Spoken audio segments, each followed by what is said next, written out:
¿Qué tal? ¿Cómo te encuentras? ¿Cómo estás? Te doy la bienvenida a este lugar en este momento. Bienvenido a ti que estás escuchando. Bienvenido a ti que estás pendiente, ¿verdad? De estos temas que estamos otorgando ahorita, de esta serie que tú has traído pues día a día, ¿verdad? Conforme lo hemos ido entregando, tú siempre has estado pendiente, ¿verdad? De lo que vamos a hablar.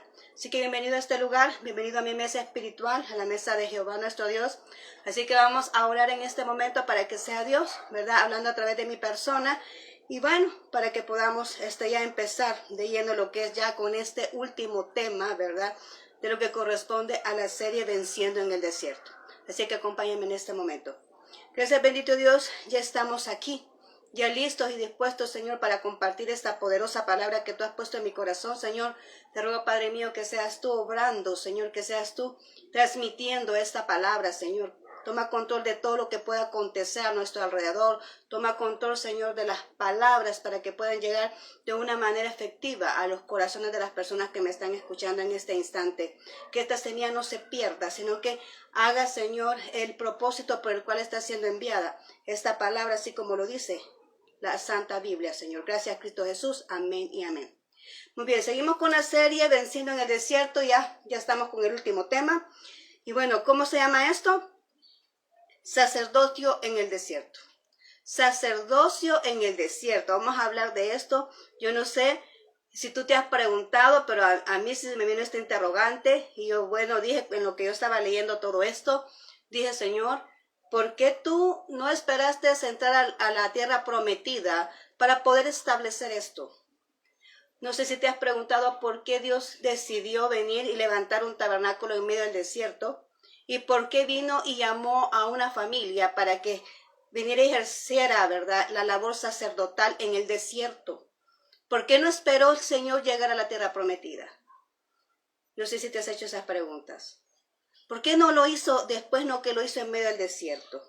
Bien, vamos a ver eso aquí. Vamos a ir a Números 17, 5, 8. Acompáñame. Números 17, 5 y 8 dice: y florecerá la vara de Aarón que yo escoja, y florecerá la vara del varón que yo escoja, y haré cesar de delante de mí las quejas de los hijos de Israel con que murmuran contra vosotros. Y aconteció que el día siguiente vino Moisés al tabernáculo del testimonio, y aquí que la vara de Aarón de la casa de Leví había reverdecido, y echado flores, y arrojado renuevos, y produjo almendras. Bien, vamos a ver acá. Estamos leyendo esta historia bíblica, y es que cuando Jehová Dios le pidió esto a Moisés, había acontecido antes una rebelión. ¿Te acuerdas cuando estamos viendo las rebeliones? Entre ellas está la rebelión de Coré, que se rebeló porque no estaba de acuerdo con el liderazgo de Moisés y porque habían escogido a Aarón como sacerdote. Entonces se levantó esa rebelión. Entonces Dios mandó a Moisés, le dio estas instrucciones, le dijo, mira, pídale una vara a cada jefe de las tribus, ¿verdad? Y márcales ahí el nombre. Y algo interesante es que cuando dice marcar el nombre, no es que qué bonito con un lapicero, ¿verdad? O un plumón o algo por el estilo como ahora conocemos. No, marcar el nombre significaba que tenía que tener la vara y tenía que venir con algo puntiagudo, venir y hacer, ¿verdad? Marcar, grabar el nombre de cada tribu en esas varas.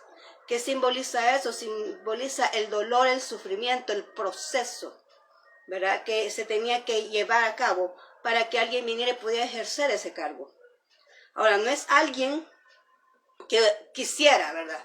Porque Dios le dijo así, literalmente a Moisés, yo he escogido a la familia de Aarón, ¿verdad? Y ellos van a ser, ¿verdad?, los que van a llevar esa función o van a ejecutar esa labor de sacerdocio.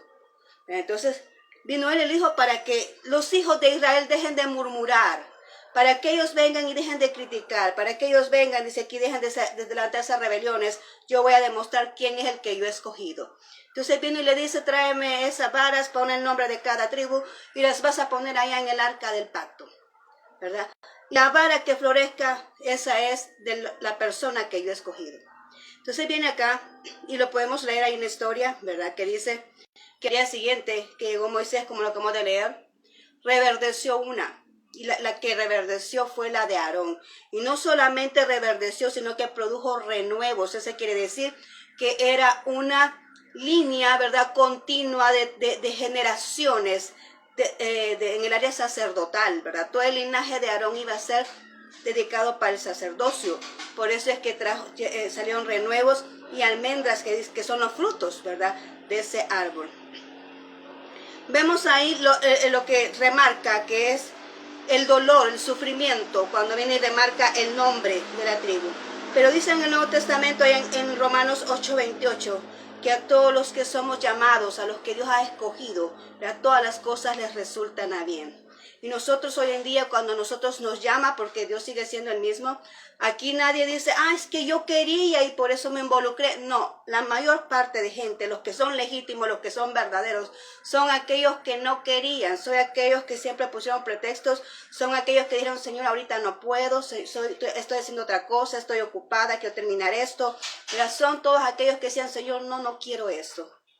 Pero son los que son legítimos, los que Dios llamó al ministerio, ¿verdad? Y siempre dice que todas las cosas resultan para bien, todos los procesos, todos los problemas, todas las dificultades que hemos tenido que afrontar, los que ahora estamos ejerciendo, ¿verdad?, esta función de venir y predicar la palabra de Dios. Hemos pasado por procesos, hemos pasado por sufrimientos, andamos esas cicatrices en nuestras almas, en nuestro cuerpo, en nuestros corazones.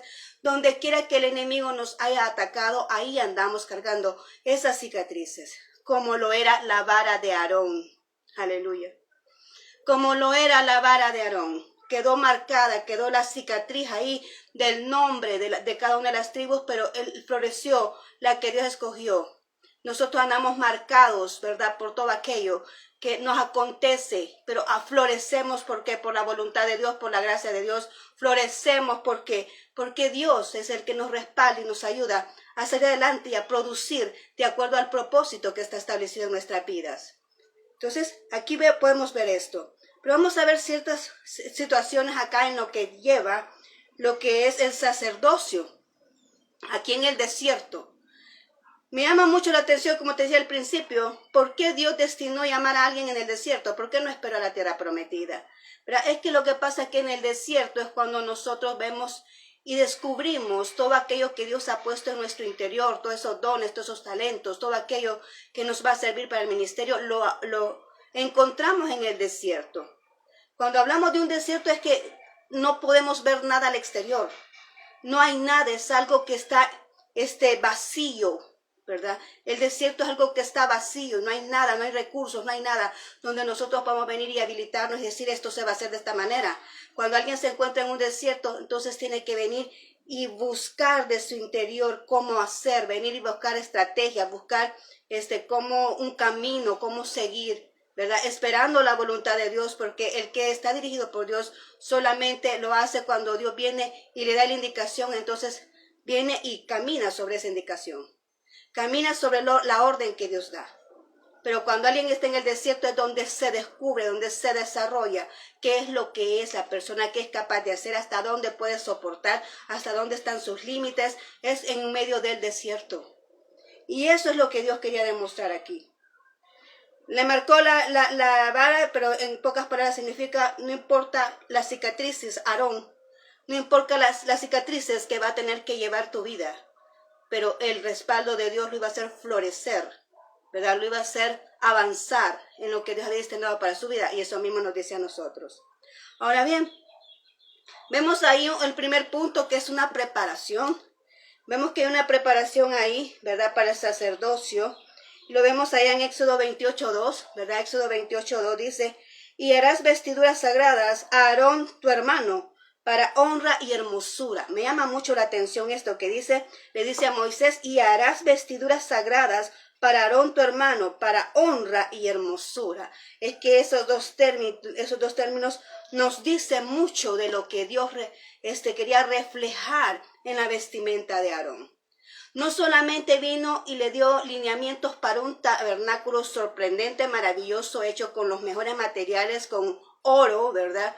Y muchos materiales de lo mejor que existía en la época, sino que también a las personas que iban a laborar en el tabernáculo también les diseñó una vestimenta, ¿verdad? Maravillosa, hermosa, elaborada de oro y piedras preciosas. Imagínate bien, elaborado de oro, piedras preciosas y la mejor material de calidad era lo que estaban portando esos sacerdotes en ese momento. Y así es como Dios vino y los vistió.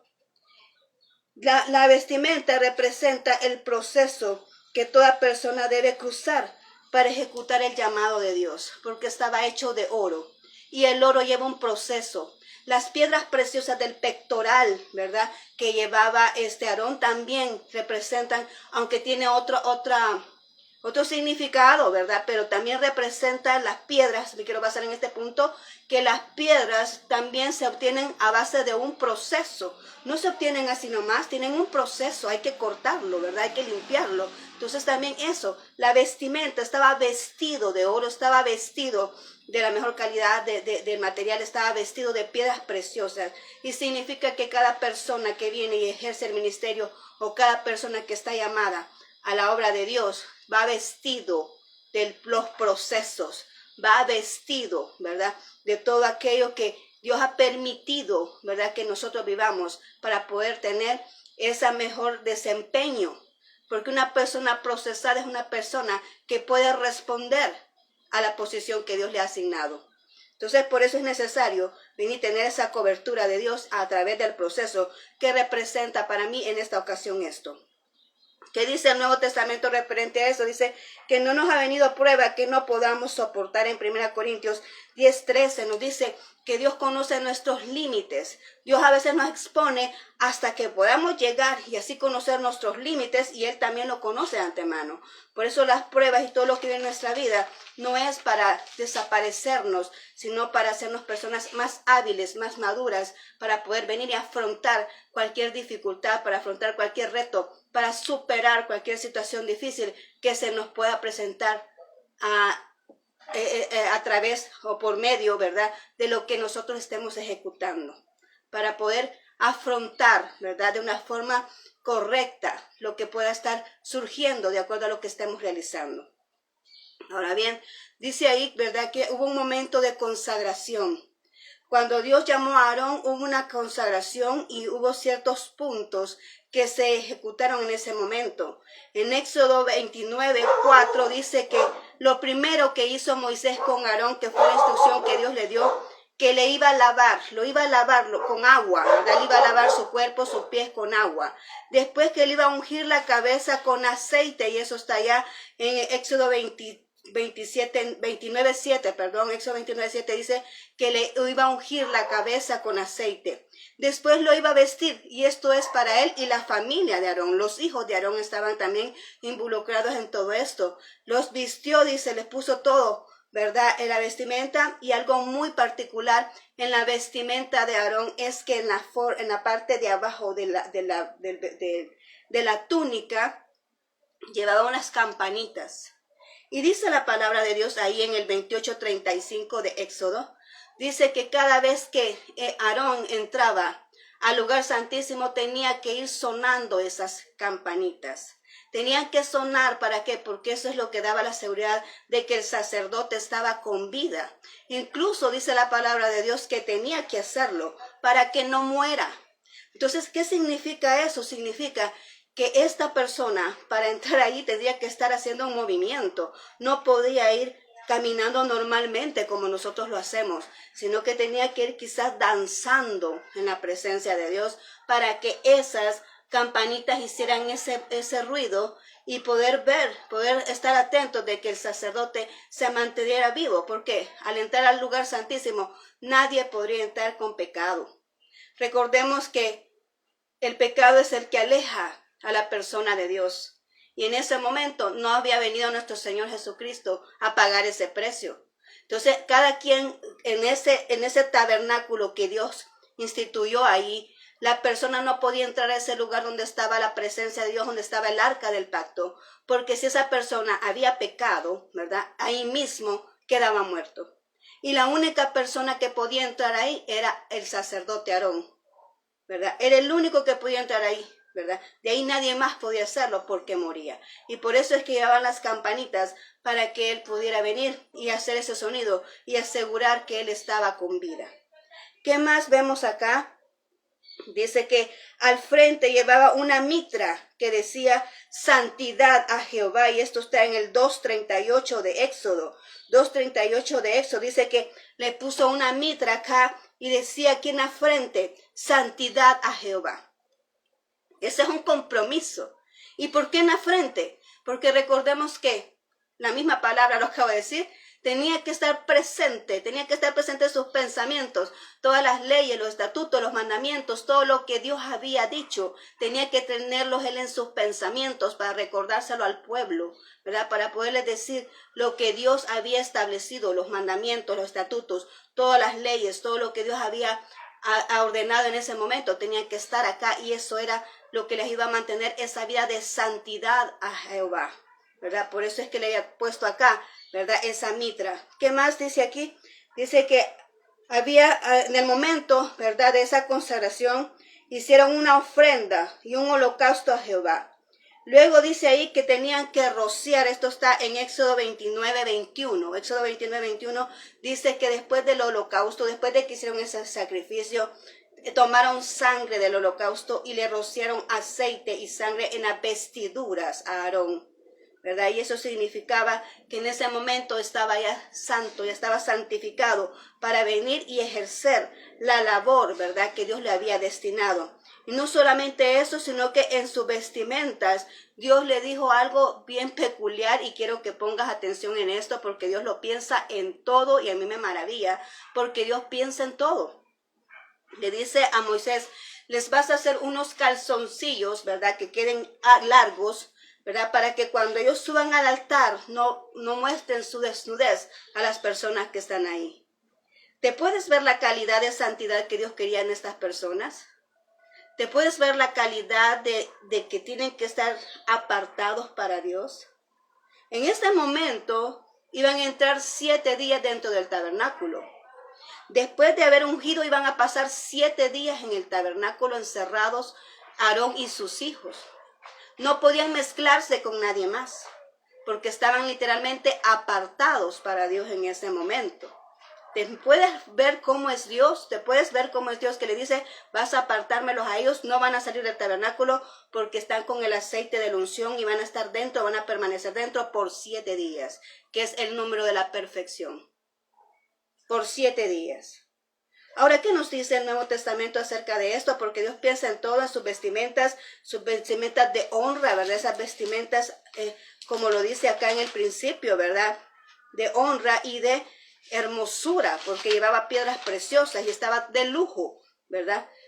Solo mira cómo Dios vistió a su sacerdote, lo vistió de lujo, así como hizo su tabernáculo en ese momento en el desierto. Dice, es que lo que podemos aprender nosotros ahí es que no importa en qué momento estemos cruzando, no importa si tenemos esas limitaciones, Dios siempre nos va a honrar, nos va a ayudar, nos va a proveer lo que necesitamos y siempre nos va a proveer lo mejor, y eso podemos aprender de ahí, de que Dios siempre va a otorgarnos aquello que nosotros necesitamos, aunque no veamos claras las cosas, aunque no veamos y que haya posibilidades, pero Dios siempre piensa en todo y siempre nos va a otorgar lo que necesitamos. Y vemos acá el momento, ¿verdad?, de la consagración. Dijimos ya en el Nuevo Testamento qué significa esto, después de haber visto cómo es que Dios los vestió, cómo es que Dios los limpió con agua, ¿verdad?, cómo es que Dios viene y les pone, tiene cuidado de que no vayan a presentar su desnudez, ¿verdad?, y tiene ese cuidado de que tengan presente las leyes en su mente.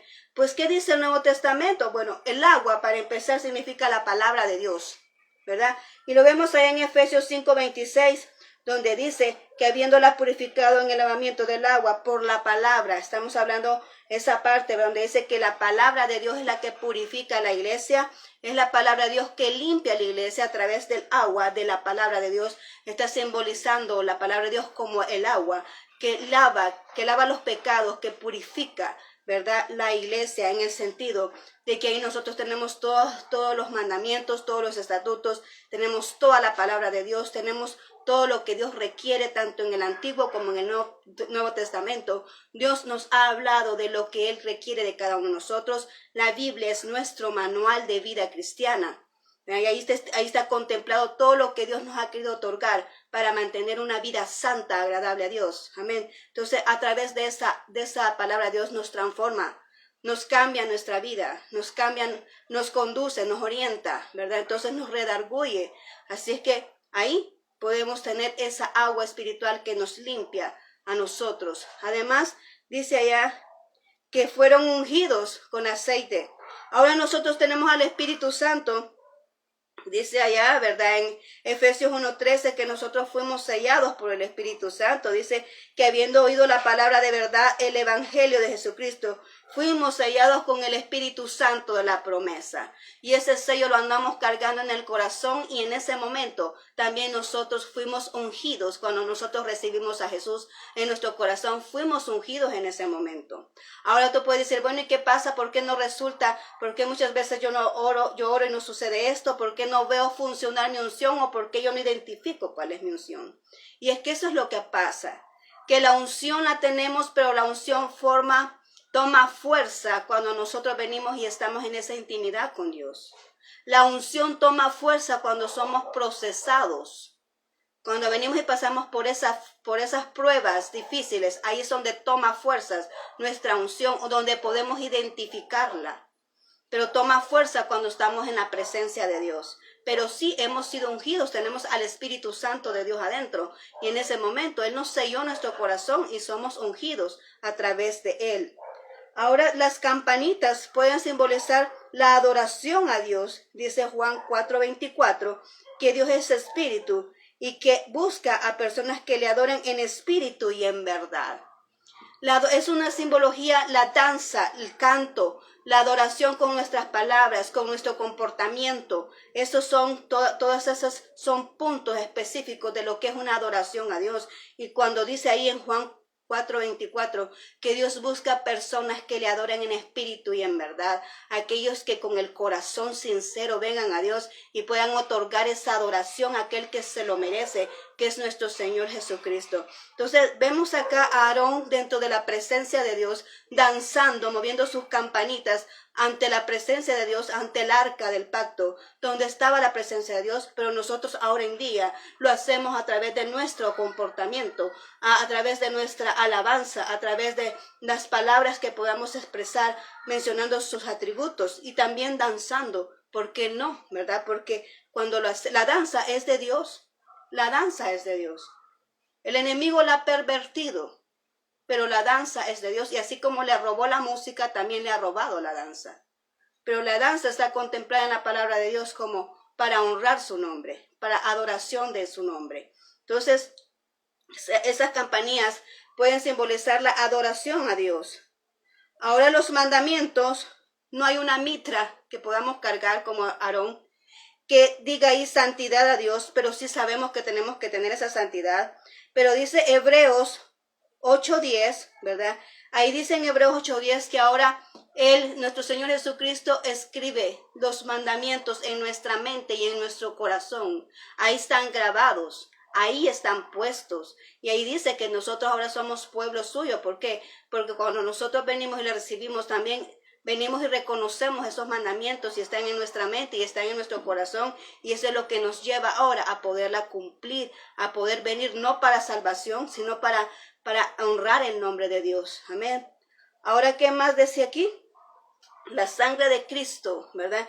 Que los sacerdotes venían y se rociaban en su vestimenta después de la consagración, simbolizan santificación.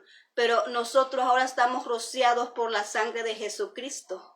Eso dice el Nuevo Testamento. Y lo vemos allá en Hebreos 9:12. Hebreos 9:12 dice, y no por sangre de machos cabríos, ni de becerros, sino por su propia sangre, entró una vez y para siempre en el lugar santísimo, habiendo obtenido una eterna redención. Ahora nosotros somos santos. ¿Por qué somos santificados? Somos libres de todo pecado, porque la sangre que nosotros portamos no es de esos cabríos, de aquellos que que venía, como dice la palabra, esos machos cabríos que ofrecían en el desierto. No, es Jesucristo el que se vino a ofrecer como cordero en una cruz, y su sangre es la que nos ha rociado a todos nosotros, y ahora somos limpios, ¿verdad?, a través de esa sangre, y somos purificados a través de esa sangre que nosotros portamos por el sacrificio de Jesús. Además dice que cuando el sacerdote subía tenía que llevar, ¿verdad?, su vestimenta adecuada para no mostrar su desnudez, pero ahora nos dice 1 Timoteo 2:9, ¿verdad? Dice que vistamos pudorosamente. Y aunque ahí dice las mujeres, ¿verdad?, se encarga de las mujeres, pero también se aplican a los caballeros. También a los caballeros. Ahí nos da esa, ¿cómo se llama?, indicación, ¿verdad?, que eso siempre se mantiene. La vestimenta tanto para el hombre como para la mujer debe ser pudorosamente, o sea, una forma decente, donde no se pueda mostrar nada, ningún aspecto de nuestro cuerpo, ¿verdad?, hacia las personas a quienes estamos nosotros compartiendo la palabra de Dios, a quienes estamos instruyendo, y no solamente en ese momento, sino en todas partes, ¿verdad?, porque lo seguimos siendo en todas partes. Amén. Ahora bien, vamos acá como segundo punto. Habían ciertas funciones del sacerdocio, ¿verdad? En ese momento, Aarón, ¿qué es lo que hacía Aarón? Y todos los levitas, porque la tribu de los levitas le fueron asignados a Aarón para venir y estar en el servicio del tabernáculo. Entonces, ¿qué hacían ellos? Bueno, en lo que es Aarón, dice la palabra de Dios ahí en el Levíticos 9, el libro de Levíticos 9, tú puedes ver eso. Dice que ellos ofrecían ofrendas, holocaustos y expiación por los pecados, ¿verdad? Además de cargar el arca del pacto, que simboliza la presencia de Dios. Eran los únicos que podían hacer eso. Cargar la presencia de Dios en el desierto. Mira qué maravilloso. ¿Y qué más hacían? Tocaban las trompetas ¿para qué? Para reunir al pueblo, ya sea para adoración o para la batalla. Entonces, eso es lo que ellos hacían en ese momento. Ahora, ¿qué hacemos nosotros ahora? Dios siempre ha instituido un orden, y aún no importa en el desierto, no importa en las circunstancias, Dios siempre ha empleado un orden, y lo mismo es con nuestras vidas. Ahora en Romanos 12, 6, 8 dice: de manera que teniendo diferentes dones, según la gracia que se nos es dada, si el de profecía, úsela conforme a la medida de fe, si el de servicio, en servir, si el que enseña, en la enseñanza, el que exhorta, en exhortación, el que reparte con liberalidad, el que preside con solicitud, y el que hace misericordia con alegría. O sea, no importa el don que tú tengas, la habilidad que Dios te haya dado, el talento que tú tengas, pero si es para honrar el nombre de Dios, ahí estás trabajando para Dios, ahí estás haciendo la labor de Dios, ¿verdad? Entonces, tal vez no venimos con estos sacrificios como antes, porque decimos, ¿verdad?, que ya fue ofrecido un sacrificio de una vez y para siempre, y es el de nuestro Señor Jesucristo. Ya no hacemos esos sacrificios. Eso ya no aplica para nosotros, pero sí el servicio para Dios lo podemos hacer con esa alegría, con ese gozo, con esa pasión, ¿verdad?, que es para honrar el nombre de Dios, para el servicio de la obra de Dios. Amén. Ahora, ¿qué más podemos ver acá? En el punto número 3, es cierto, fueron santificados en ese momento, pero ellos tenían que mantener esa santificación. No podían contaminarse, ¿verdad? No podían contaminarse con algo. Y lo vemos allá, ¿verdad? Recordemos que al séptimo día, ellos estuvieron 7 días en el tabernáculo. Al octavo día salieron, y dice ahí la palabra de Dios allá en el capítulo 10 de Levíticos, podemos ver eso. Salieron, ¿verdad? Y lo primero que sucedió fue que Nadab y Abiú, que son hijos de Aarón, ¿verdad?, ellos cometieron un error, ¿verdad? Ahí hay ciertas leyes dentro del tabernáculo, y ahí estaba establecido que tenían un horario para encender las lámparas, tenían un tiempo estipulado para ofrecer los sacrificios. Todo, como te repito, tenía un orden para hacerse. Y ellos tenían que venir y proceder de acuerdo a lo que Dios había dicho. Y entre ellos estaba que el fuego que ellos tenían que encender tenía que ser del mismo que estaba ahí adentro en el altar, ¿verdad? De ahí van a tomar el fuego para ponerlo allá en el incenso, ¿verdad? Pero ¿qué pasó con ellos? Dice ahí en capítulo 10 que estas dos personas, Nadab y Abiú, que eran hijos de Aarón, tomaron fuego extraño, ¿verdad? Tomaron sus incensarios y tomaron fuego que no era del tabernáculo y lo llevaron a la presencia de Dios, y Dios ahí mismo los mató. ¿Por qué? Porque hicieron algo indebido, algo incorrecto. ¿Y qué nos enseña esto? Que no se puede contaminar nada, lo santo con lo que no es santo. Amén. No se puede contaminar en este momento nuestro Dios, y sigue siendo así. Sigue siendo así porque Dios dice que no cambia. No podemos venir y tratar la manera de involucrar lo que es santo con lo pagano. No se puede hacer las dos cosas, porque entonces estamos adulterando lo que Dios quiere de nuestras vidas y de lo que se está entregando. Entonces dice aquí, ¿verdad? Que no se puede involucrar, no se puede pegar eso, ¿verdad? Y aquí sucedió esto, aquí vimos este acontecer lamentable. Y tenía que mantener esa santidad Aarón. Perdió sus dos hijos en este sentido. Ahora, ¿qué más sucedió acá? ¿Verdad? Dice que se le fue prohibido llorarlos. No podía guardar luto. Él no lloró sus hijos en este momento. Ahí en esa historia bíblica que estamos leyendo en este capítulo 10 de Levíticos, tú lo puedes leer. No le fue permitido llorarlos ni guardar el luto. ¿Te puedes imaginar eso qué tan terrible es? Cuando muere un ser querido, tú te sientes mal, pues no lo puedes reprimir. Aquí tienes que exteriorizar el dolor que sientes, pero a él no le fue permitido. ¿Por qué? Porque estaba ungido. Acababa de salir del tabernáculo después de 7 días. Estaba santificado y no era permitido que ellos vinieran y tuvieran ese luto. No se les permitió a él. Y además de eso, allá en el capítulo 21 vemos otros lineamientos, y es que no se podía contaminar con ningún muerto. El sacerdote no se podía contaminar ni con ningún muerto, a no ser, dice ahí, que había una excepción, a no ser que fuera alguien cercano, como un padre, una madre, un hermano, una hermana, o una mujer virgen. Solamente así se podía contaminar, dice ahí. De caso contrario, no podía contaminarse con ninguna persona muerta, o sea que no podía asistir a los funerales. Que solo se casarían con una mujer virgen los sacerdotes. No habrá, dice, que no se iba a rascar, no iba a haber rasguños en la piel, o sea, no se iban a hacer heridas ni nada por lo concerniente en la piel, ¿verdad? No iba a haber rasguños en la piel, dice, no se cortarán la punta de la barba, ¿verdad? Y ninguno que tenga, dice, defectos podía servir en el tabernáculo, ni que tuviera ni que padecía alguna enfermedad, no podían servirle a Dios, porque Dios, así como es perfecto en todo, ¿verdad? Así como es perfecto en todo lo que hace y en todo lo que, como lo selecciona, así como es su tabernáculo, así mismo eran las personas que Dios escogió para poder venir y funcionar en el tabernáculo. Por eso él tuvo que poner todas estas restricciones, y esa era la manera de cómo tenía que Aarón mantener esa santidad. Ahora la pregunta viene para nosotros. En ese momento, ¿te das cuenta cómo sería si Dios tuviera lo mismo?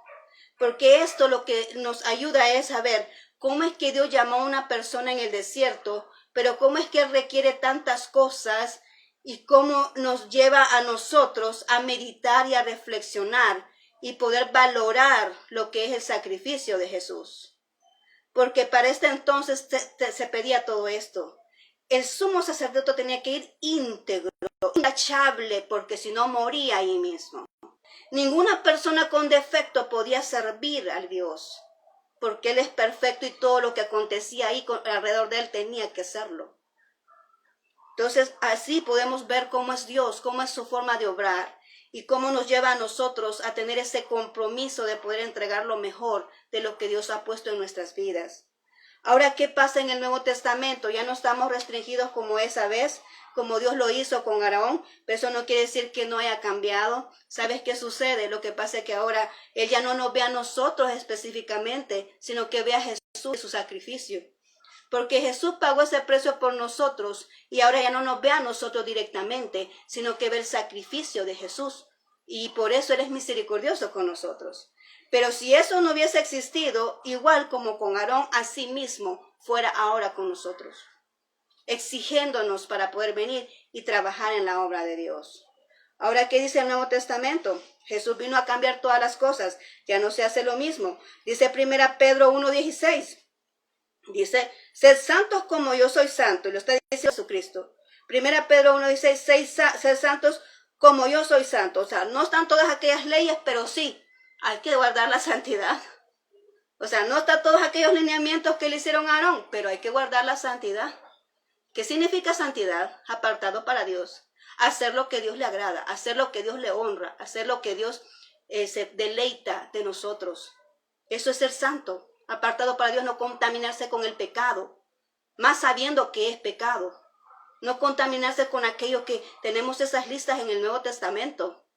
Ya no están solo en el Antiguo, no que en el Nuevo Testamento, donde hay aspectos y condiciones en las cuales no podemos ser partícipes, porque ahora somos nuevas criaturas. Somos lavados por la sangre de Cristo, y ahora sí, Él nos otorgó esa santidad, no rociadas como allá en el Antiguo Testamento, pero sí lavados con la sangre de Cristo. Nos otorgó esa santidad cuando le recibimos, y es nuestro deber mantenernos santos también, porque dice, sed santos como yo soy santo, dice ahí. ¿Y qué más dice acá en Mateo 16:24? Dice que el que le quiera seguir, que tome su cruz cada día, ¿verdad? Y que le siga. El que quiere venir y ejercer el ministerio tiene que, y toda aquella persona que quiere más de Dios tiene que tomar su cruz y seguirle cada día. ¿Qué significa eso? Mantener un dominio propio, mantener esas limitaciones de que no somos como antes, de que somos nuevas criaturas y que tenemos que cumplir lo que Dios ha establecido en nuestras vidas, mantener esa vida santa, apartada para Dios, seguirle cada día, limitándonos en no caer en el error, en no caer en el pecado, de no fallarle, para honrar su nombre. ¿Qué más dice acá? Dice que nuestro cuerpo es templo y morada del Espíritu Santo, en 1 Corintios 6:19. En Corintios 6:19 dice que nuestro cuerpo es templo y morada del Espíritu Santo, y eso es que merece respeto. No lo vamos a resguñar, dice, o sea, no vamos a herirlo, no vamos a tatuarlo, ¿verdad? Porque somos... Yo te pregunto una cosa. ¿En tu casa te gustaría que te fueran a manchar las paredes? Tú la acabas de pintar bien bonita y te gustaría que la fueran a manchar las paredes. Discúlpame, pero Dios me está poniendo esto aquí. Porque las personas vienen y empiezan a tatuarse. Y nuestro cuerpo no es nuestro. Es templo y morada del Espíritu Santo. Ahí mora el Espíritu Santo. Y cuando el Espíritu Santo está dentro de ti, tú no puedes hacer nada que venga y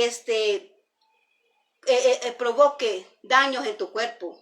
Tú no puedes venir a ingerir drogas. Tú no puedes alcoholizarte. Tú no puedes venir y masturbarte. Porque es el templo y morada del Espíritu Santo. ¿Cómo crees que se siente? Así cuando alguien viene y usurpa el hogar donde tú vives. Así se siente el Espíritu Santo cuando tú haces algo que está indebido, que está indecoroso. Cuando tú ves lo que no tienes que ver. Cuando estás viendo pornografía. Cuando estás viendo a la mujer de tu prójimo o el hombre de tu prójima. Cuando estás viendo lo que no te pertenece. Cuando estás deseando lo que no es tuyo. Igual es la condición. Estás adulterando cuando prestas tus oídos a escuchar palabras indecentes. Y te quedas ahí escuchándolo. Porque lamentablemente vamos en el camino y muchas veces se escuchan cosas, pero alguna cosa es que tú te mantengas oyendo y otra cosa es que tú pases y digas, Señor, limpio mis oídos ahora mismo. O que tú ves a un lado y pasa algo que no tenías que ver. Y una cosa es que tú digas, Señor, limpia mis ojos, a que tú te quedes ahí deleitándote. Es el templo y morada del Espíritu Santo en nuestro cuerpo. Él, así como tú quieres que se respete tu vivienda, tu casa, se trate bien, así mismo es el cuerpo de nosotros. Porque ahí vive el Espíritu Santo y Él quiere que se le respete la casa donde Él mora. Amén. Ahí no pueden habitar sentimientos malos. Ahí no pueden venir y a provocar acciones indecorosas, acciones incorrectas, acciones que ofenden el nombre de Dios. Quiero que lo tomes en cuenta. Dios lo está diciendo. Ahora es cierto, no tenemos todos los lineamientos del Antiguo Testamento para poder venir y ejercer lo que Dios quiere de nosotros. Pero aquí nos está diciendo esto, es el templo y morada del Espíritu Santo. Tenemos que respetar la casa que no es nuestra, porque nosotros fuimos comprados a precio de sangre y nosotros le pertenecemos a aquel que pagó ese precio en la cruz y se llama Jesucristo. Él es el dueño del cuerpo que nosotros tenemos, ¿verdad? Porque Él habita dentro de nosotros, el Espíritu Santo. Entonces no es nuestro, no es tu cuerpo, es el cuerpo de Dios porque Él pagó el precio por ti. Amén. Primera Pedro 2:24 dice que Él llevó nuestras enfermedades en la cruz. Hablamos cuando dice ahí de que ninguna persona con defecto o con enfermedad puede servir a Dios. Pero en este caso, Señor Jesucristo dice que Él pagó ahí en Primera Pedro 2:24 dice que Él curó que por su herida nosotros hemos sido sanados. Él pagó ese precio en esa cruz. Él derramó su sangre. Por su llaga somos curados, dice Isaías. Aquí en 1 Pedro 2:24 dice, cuya herida fuiste sanados. Él ya nos dio esa libertad en esa cruz. Él ya nos acreditó en ese sentido porque Él se llevó nuestras enfermedades en esa cruz. Entonces, no importa lo que esté aconteciendo en nosotros, sabemos que Él es nuestro sanador, pero eso no nos limita ahora para venir y operar en el ministerio de Dios. Ahora que dice acá en Hebreos 4:14, dice que Jesús es nuestro sacerdote. Anteriormente Dios levantó un sacerdote, Aarón, en el desierto. Ahora tenemos a Jesús. Él vino y fue rechazado, fue golpeado, fue negado, ¿verdad? Y le hicieron tantas cosas, lo azotaron, le pusieron la cruz de espinas, le mataron la barba, ¿verdad? Y le metieron una lanza aquí en el costado. O sea, le hicieron tantas cosas a Jesús, le clavaron los clavos en sus manos y en sus pies. Sufrió también. Sufrió, ¿para qué? Porque Él se hizo pecado. Él se hizo pecado por nosotros. Él vino a tomar el precio, a cumplir la ley y a pagar el precio por toda la humanidad para que a través de Él ahora nosotros podemos hacer lo que nosotros no podíamos hacer antes, que es ejercer con libertad la labor que Dios ha puesto en nuestro corazón, para lo cual nos ha llamado. Y hoy tenemos un sumo sacerdote y es Jesucristo, dice, por tanto, teniendo un gran sumo sacerdote que traspasó los cielos, Jesús el Hijo de Dios, retengamos nuestra profesión. O sea, ya no vengas y digas, no, es que yo no puedo porque mira los lineamientos del Antiguo Testamento. No, ya no. Retengamos la profesión. Retengamos lo que Dios ha dicho que tenemos que hacer. Tenemos toda la libertad de hacerlo porque llevó a alguien que pagó ese precio por nosotros y se llama Jesucristo. Él vino y nos da la libertad a través de Él para poderlo ejecutar porque Él llevó todo el precio en esa cruz. Él se ofreció como ese cordero que antes se ofrecía allá en el desierto para expiación de pecados. Él fue el cordero expiatorio para que nosotros podamos tener esa libertad para poder ejercer el ministerio de Dios. Ahora, libertad, pero no se convierta en libertinaje, porque es algo bien diferente. Una cosa es libertad y otra cosa es libertinaje. Y Dios no nos permite, nos da de libertad para ejercer el ministerio, pero no libertinaje, ¿verdad? Por eso Dios muchas veces se enfada. Y dice, y se levanta en juicio. Y viene pasando la plomada.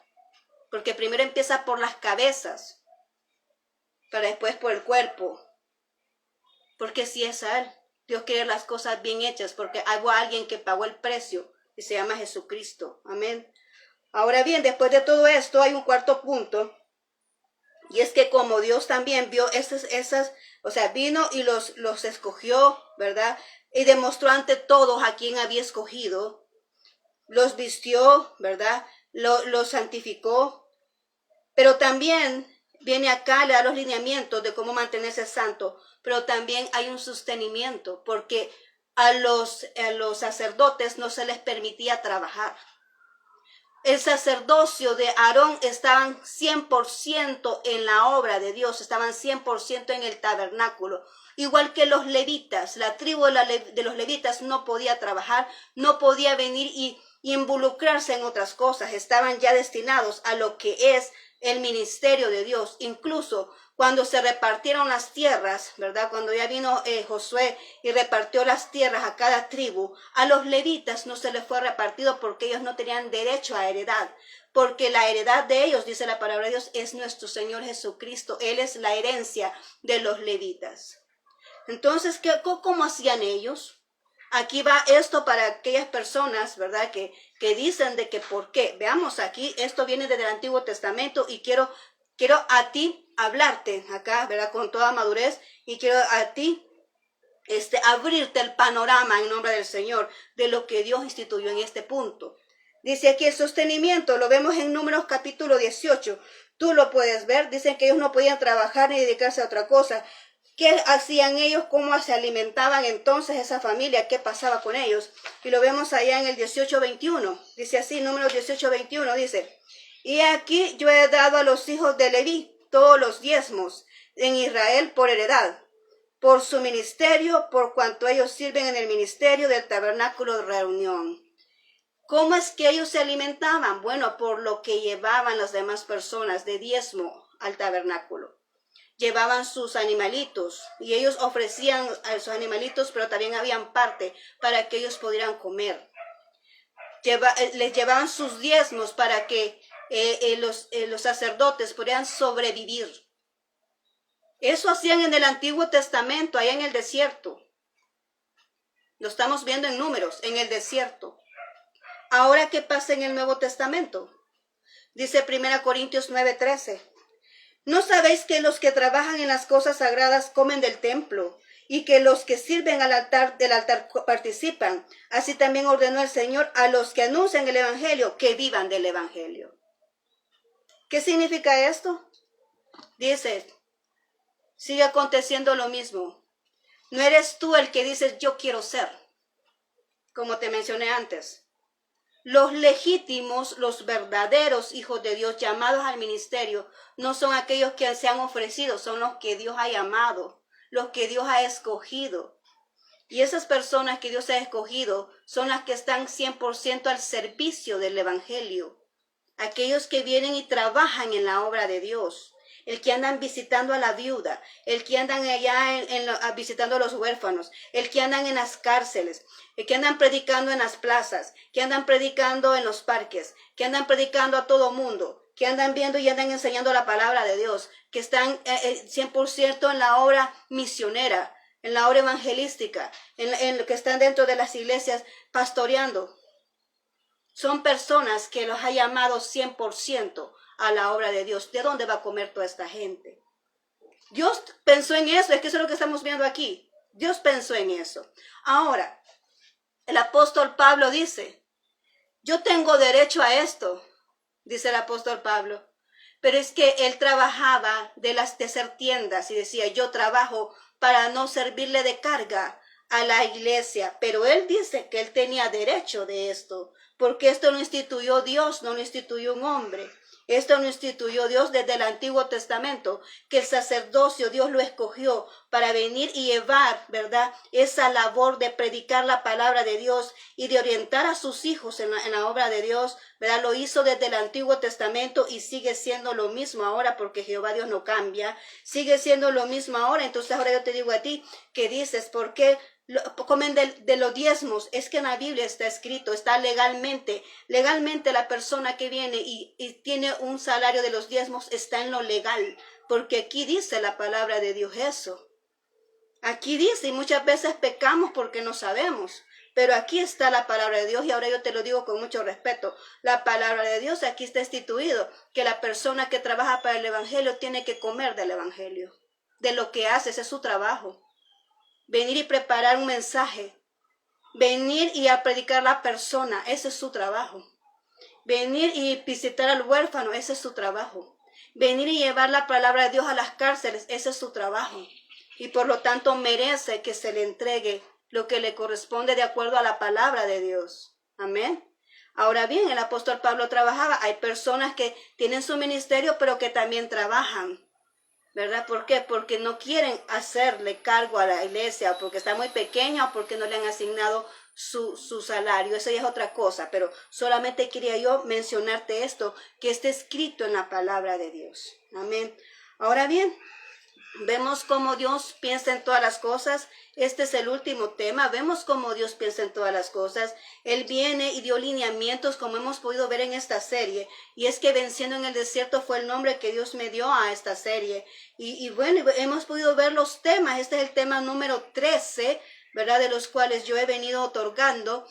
Falta uno, pero ese Dios ya me asignó para otra oportunidad. Lo voy a entregar, ¿verdad? El otro tema. Son 14 los temas de esta serie, pero hasta aquí me dijo el Señor que diera ahora y el otro lo voy a otorgar en otra ocasión, ¿verdad?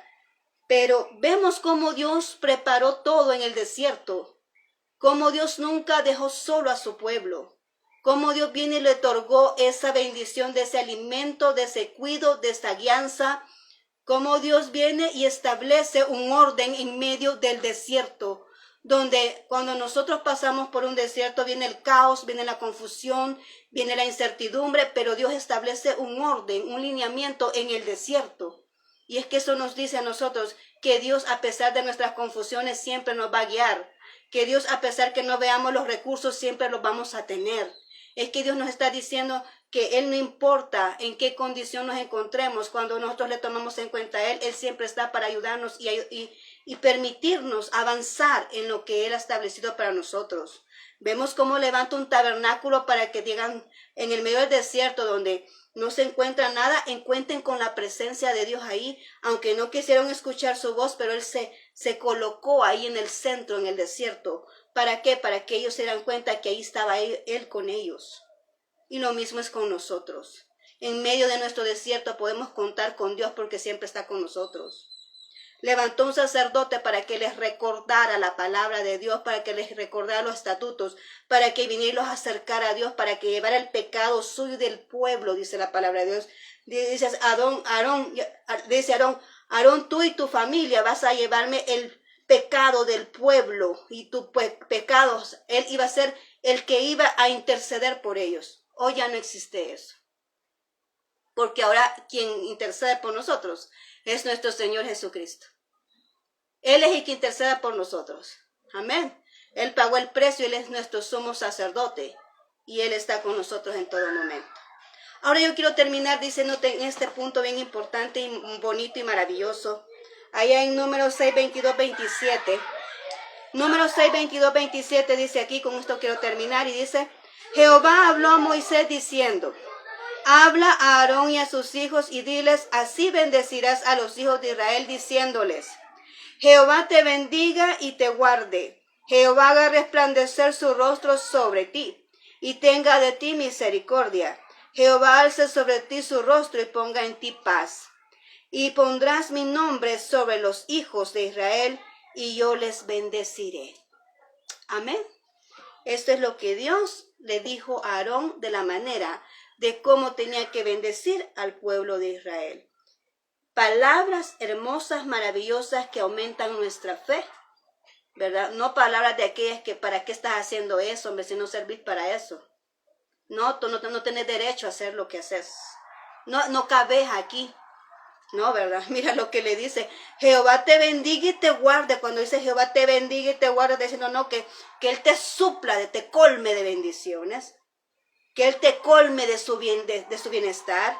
¿Te acuerdas que hablamos de la palabra bendición cuando vino el profeta Balaam, verdad?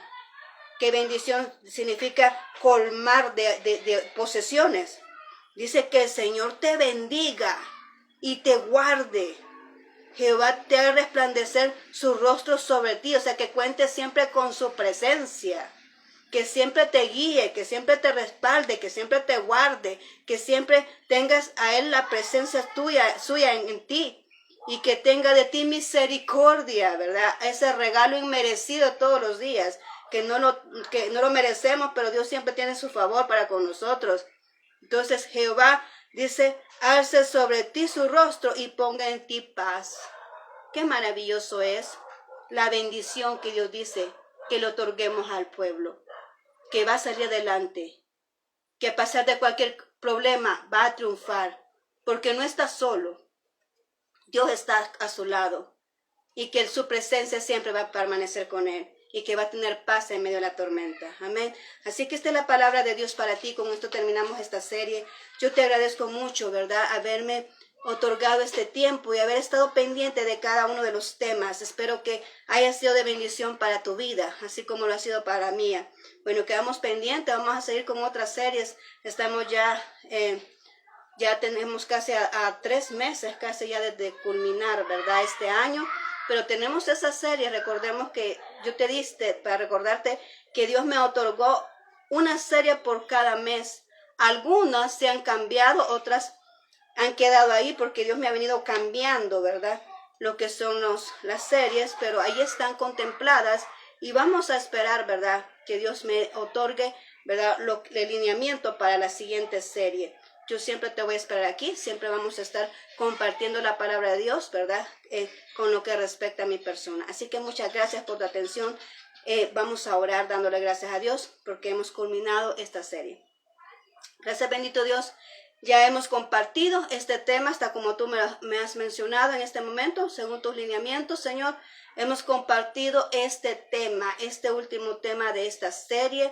Bendito Señor, te agradezco mucho por lo que me has otorgado y asimismo te ruego que esta palabra no quede perdida, sino que pueda ejercer, a desarrollarse en el corazón de las personas, que esta semilla pueda producir esos frutos en la vida de las personas que la van a tomar a bien y aquellos que la han recibido y la han guardado puedan ver los resultados en sus vidas. Gracias, bendito Señor. Guarda a cada persona, guarda a cada ministro, guarda a cada pastor, a aquella persona que tú has llamado al ministerio, asimismo aquellas que tal vez no están en el ministerio, pero tienen el temor y respeto a ti y honra a tu nombre, Señor. Guárdales en todo momento, bendícelos y solventa sus necesidades. Gracias, Cristo Jesús. En tu nombre hemos orado. Amén y amén. Muy bien, muchas gracias por tu atención. Te mando un fuerte abrazo allá donde estés. Te espero mañana. Vamos a estar con el estudio del libro de Santiago allá en la página de Facebook Manantial Palabra Viva. Ahí vamos a estar entregando este estudio del libro de Santiago, que es el que estamos teniendo los jueves. Así que te espero allá en la tarde. Así que el Señor te bendiga poderosamente y nos seguimos viendo si Dios lo permite. Bendiciones.